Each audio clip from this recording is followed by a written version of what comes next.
have a bit of a strange thing happening with my iPad at the moment, where occasionally you press record, it starts recording for about half a second and then stops.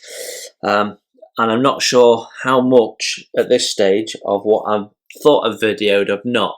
So I'm just going to quickly recap. We are using the jig for building up the canopy. So this builds up the movable part of the canopy effectively. And it's a lovely bit of engineering. So what we have is we have a part that goes on the back here, and then there's a groove there where the clear part sits in that groove, and you butt it right up to the end, and it's in the exact position then for this little biscuit fitting to just tap into a little recess in the side of the frame. So you can then glue that in, and then you've got a part that goes on top. So I've been really impressed with how that has worked. So yeah, so I'm about to do the next side, and we'll see. Then you can see how easy that works. Now, when we look at these glass parts, they have included bits for an alternative canopy that's not used in any of the 4 options included in the kit. So we know that there's more coming on the Chipmunk front at some point. And what we want is the one that doesn't have the additional brace. So I'm going to leave the front windscreen in its plastic bag for now, because we're not going to be ready for that for a short while. There we go. And in theory,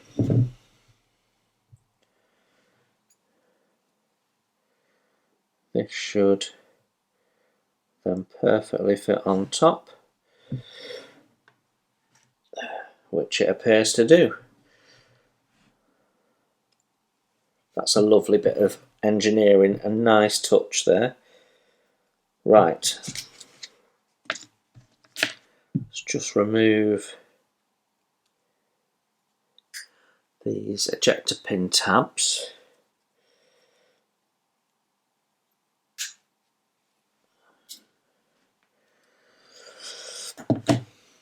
So depending on how you want to do it, all the internals of this should be black, so you probably want to paint the outside black first. That will be how I do it. You can get a set of paint masks that includes internal paint masks. I always find them very difficult to align, so I tend to do it my way, which is paint the internal colour first and then the external colour on top. It's always worked for me. Because this is slightly structural, I want something a bit stronger than a PVA glue, so this sort of stuff is no good for it. Plus, it's such a messy product to work with, so I'm going to use GS Hypo Cement, which is my preferred type really for clear parts. It's non-gassing, so shouldn't give us any problems on that front. So what I'm going to do is I'm going to decant a bit onto a top and use the needle in the cap as an applicator.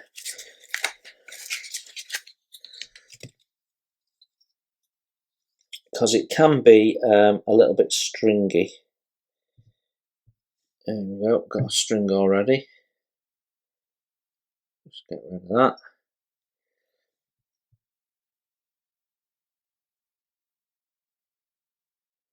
There we go, one canopy. Well, that's worked really well. I'm really pleased with that.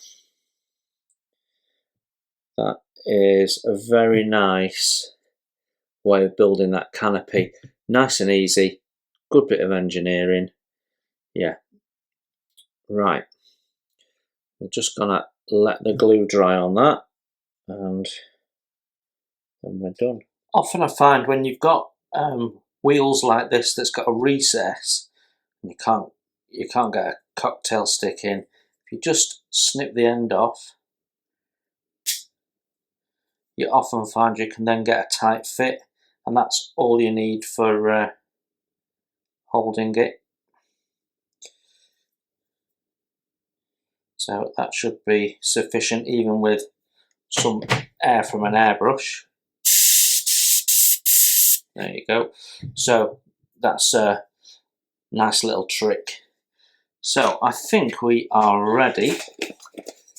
So let's get some black primer down. I'm using the Ultimate Black, which I believe is the same as One Shot. Same thing, different bottle.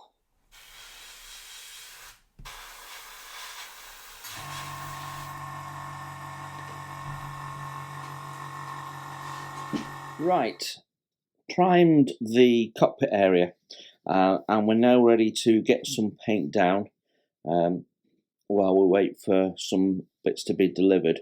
Now, having looked at some photographs, it's quite a dark area, but actually there's lots of different dark greys and blacks in there. And also there's quite a lot of texture from glossy surfaces and matte surfaces. So it's not just a straightforward paint everything satin 85, as we sort of knew it wouldn't be, I guess. But what we're going to do is we're going to start with Airfix's position and paint it all satin 85. And then what I want to go do is pick out some details in slightly different shades. And then what we'll do is we'll use some greys, maybe even with a touch of black to make them a little bit darker, and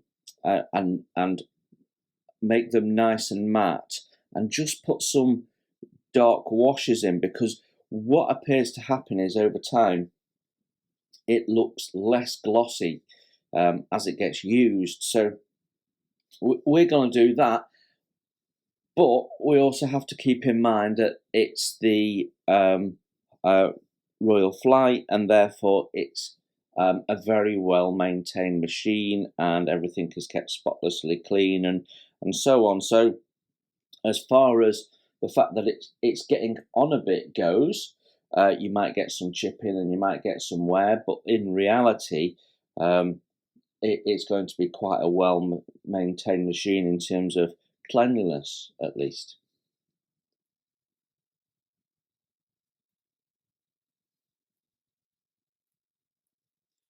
So we have a little bit of detail work that we need to paint in. We've got a fuel tank, we've got bits on the suspension on the undercarriage there, and some bits and pieces.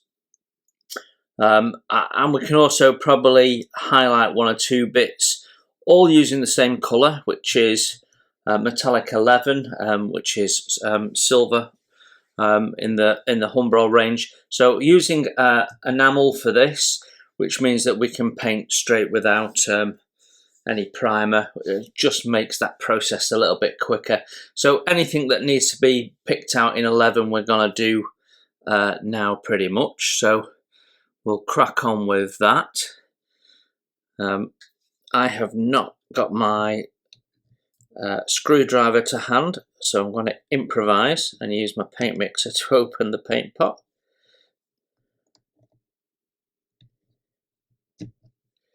There we go. So as always, I've not given this a shake. I'm going to give it a stir. That means we don't get paint all over the paint tin lid and what have you. So I'm just going to thin it out. I'm using just standard cheapest chips off the shelf white spirit for this. Doesn't need to be expensive branded thinners. So we're going to start. We've got some fine details that we need to be putting onto this plate, which is the engine bulkhead, and there's a little detail in this top corner here that needs to be painted up. I think that brush is going to be too thick. Let me get a better brush. Right, that's better. This brush started out life as a 10-0, but it's probably half that now. I cut it down and I shortened the bristles a little bit, so it's ideal for this sort of detail painting. Okay, so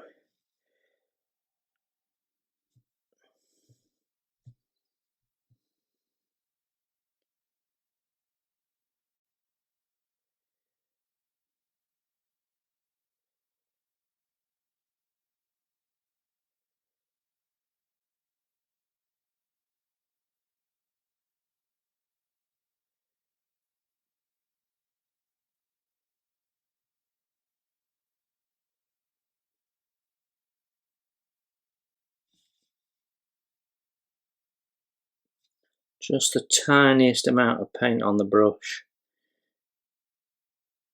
barely dipping it in.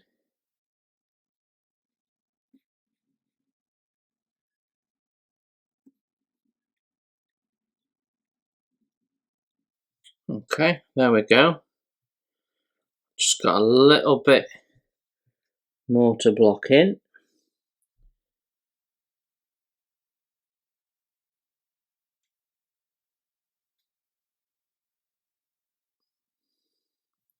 That looks good. And the rest of it apparently is green. I've got a little bit more black to do. So that can be put to one side. Okay, having looked at pictures of the actual aircraft, then I am very, very convinced that we should be doing silver on the wheel hubs. So that is what we're going to do. Now when it comes to the undercarriage legs, pretty much everything below this bit here is silver, so that's what we'll do.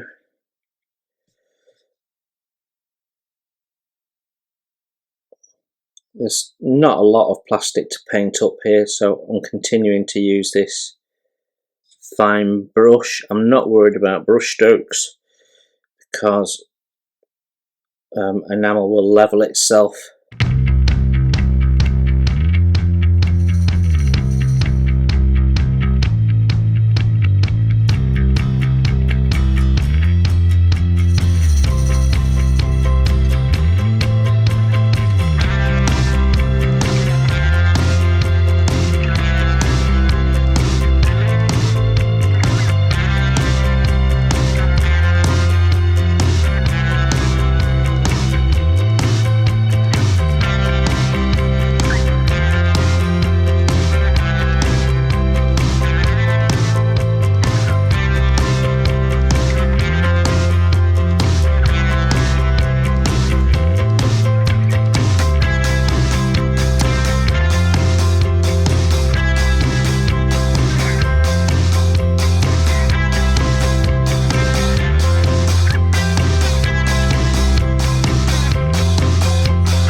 Right then, we can now step back to step 8 and add the decals that are called out for the cockpit, which are decals 3, 4 and 5 here on the common set. So I'm just going to roughly cut them out in the first instance, keeping them grouped with their number.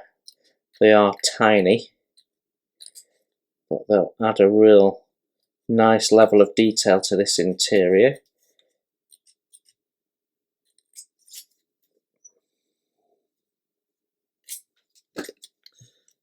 Okay. So we'll start with decal 3, which is the only decal on this side of the cockpit.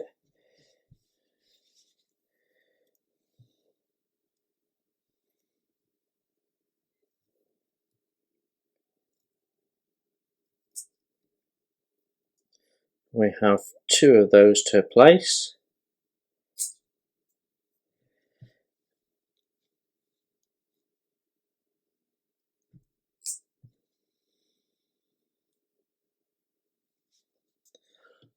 Let them get soaking.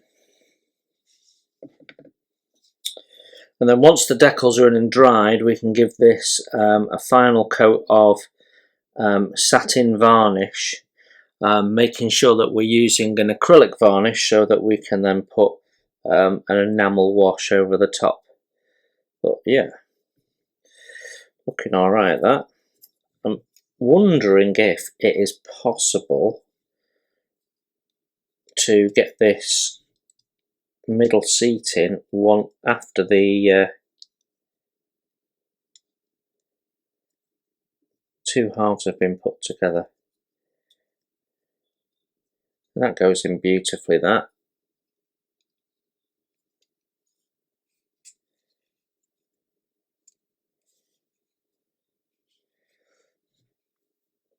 I think probably not, but we'll give it a go. No, it's too wide. I suspected it might be. Don't seem to be able to get those 2 halves together though with that in place. That's interesting.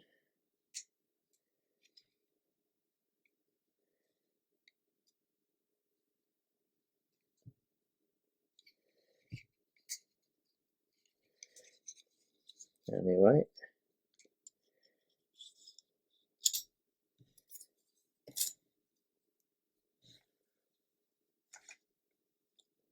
Okay, so let's see if these are ready to go.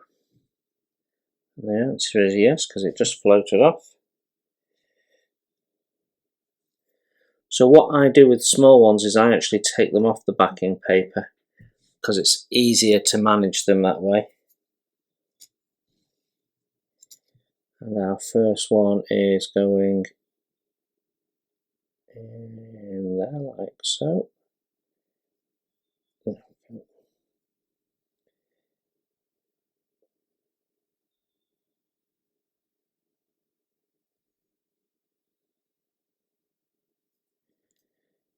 Okay, that's the first one in. Okay, that's our 2 decals in there. So let's get on with the next ones.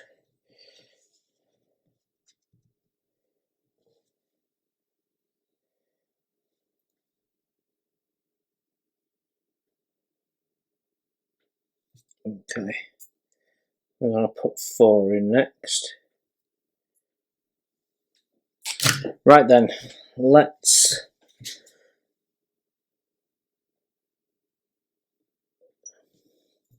have a look at these. So they go down above these little handles.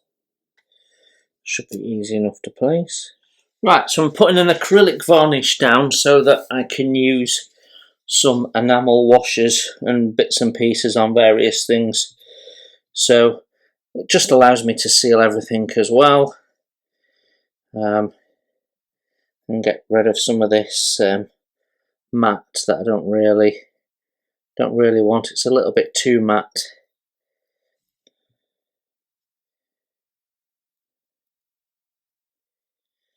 We can also just go over these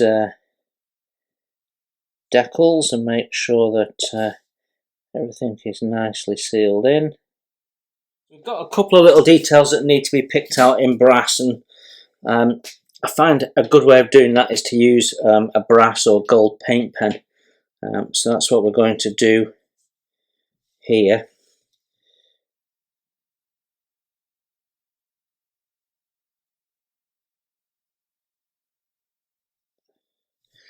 There we go. You see, it actually says that this is gold on the pen, but it's quite a dark gold, and I think it makes a good brass colour.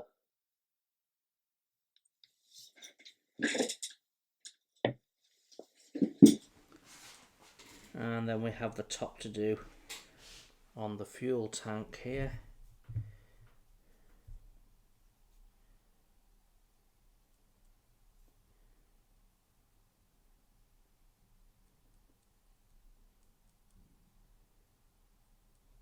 So I just want to pick out the covers at the base of the control sticks in a slightly different colour. I'm going to go with this dark sea grey, which I think will be a nice contrast. And then what we'll do is we'll add some of the tyre black to this to do the handles, to give them a sort of slightly different look as well. I'm hoping that will do everything we need for in the cockpit for now. So let's see how we get on with that. So because we used Vallejo paint for the tyre black, I'm sticking with Vallejo paint as we intend to mix it. So both of these are Model Air colours, and generally I find they're just about the right consistency for painting straight from the bottle.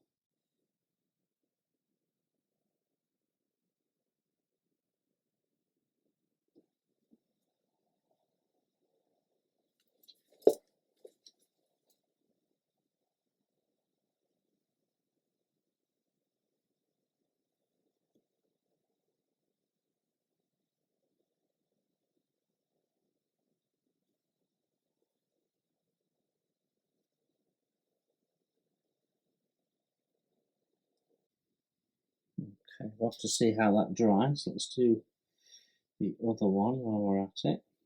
So I thought on the engine block we would go with a sort of red-brown and see how that works. I think it'll be a nice little contrast. Might look a little bit oily, grimy, but it's the Queen's Flight, so it's not going to be too mucky at all. So let's have a look at the colour first. So you can see how much thinner the streaking is.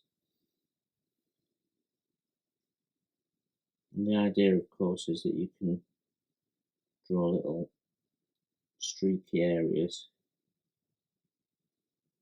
And unlike the oil brusher that has a soft brush, this is quite a hard brush. It's almost like a needle. Now let's see how we get on with that to start with. I'm using the same white spirit, even though there's a bit of green in it, because, well, it's all muck at the end of the day.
inside now. It's a very interesting looking engine actually. Lots of little details on there.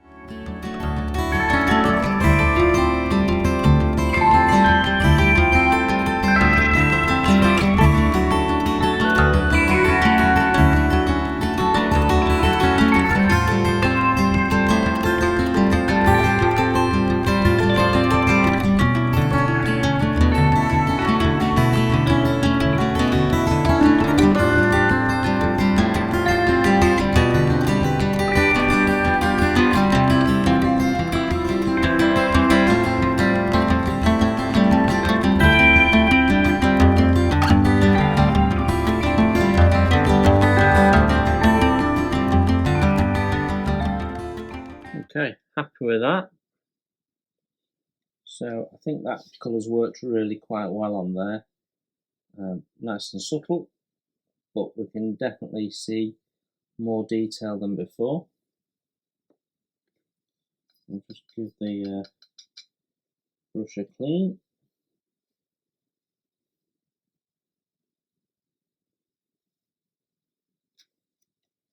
We're going to do the same on this, which goes on the engine anyway, so it's just keying it all in. Now I've decided that I'm going to go with Starship Grime for anything that's silver, so that is our wheel hubs, suspension, the fuel tank, those sort of things. So that's what we'll do next. Okay, that was good. When you compare the two, for inside the cockpit, I've got two colours that we're going to have a play with. We've got grime and we've got warm, dirty grey.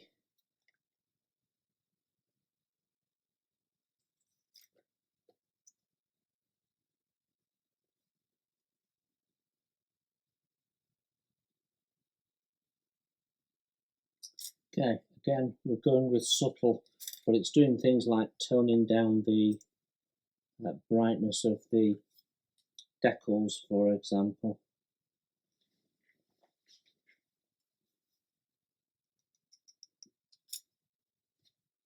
Right, I'm just going to add the two compasses. They have to face backwards.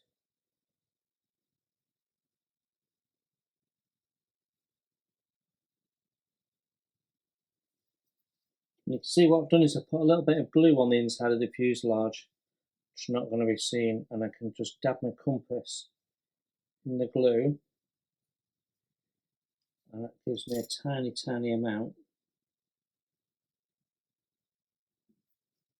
which is enough. Just hold it in place.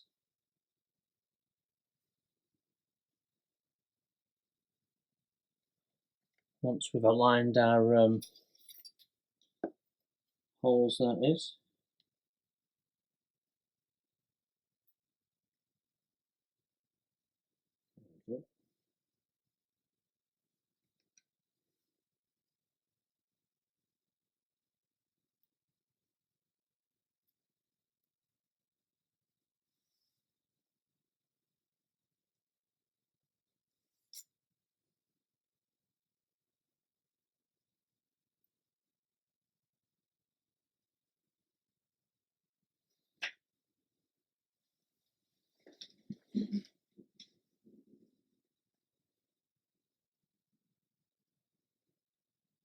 So I think that's looking about right. It's supposed to be pretty much all black on the inside. Got a little bit of variation of colour. Yeah, I think that's going to look alright. You can see here, this is the oil brusher, or the oil streaker is now dried, and we've got that authentic sort of matted, grimy look that you get in a cockpit. When you look in some of the pictures of the Chipmunk cockpit, that's exactly how it looks. You've got a combination of a little bit of chipping, you've got your satin black, and then the muck makes it matte down a little bit. And that, for me, that is absolutely spot on what I was trying to get. So I'm really happy with that.